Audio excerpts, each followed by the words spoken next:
Pinatagal mo pa kasi yung pagpapanggap eh. Ngayon tuloy, nawala. Masaya kasi noong una, bro eh. Parang ako ulit yung dating Kelvin.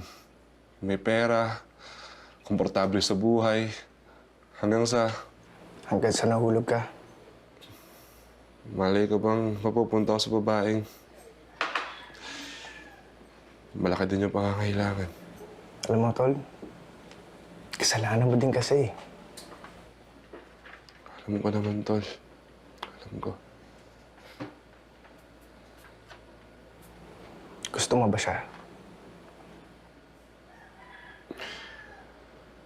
Mahal ko siya. Mahal na mahal. Ipaglalaban mo ba?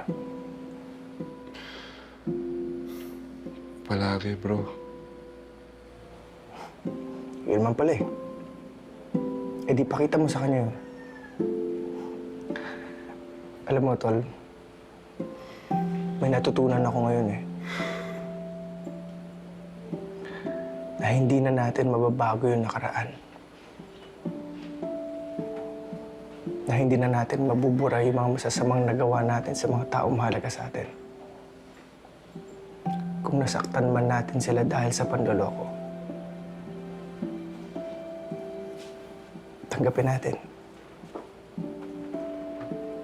Pero bumawi tayo.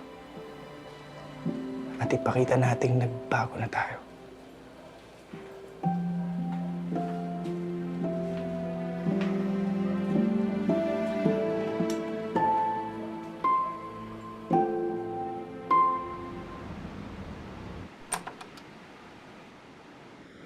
Bye, Christy.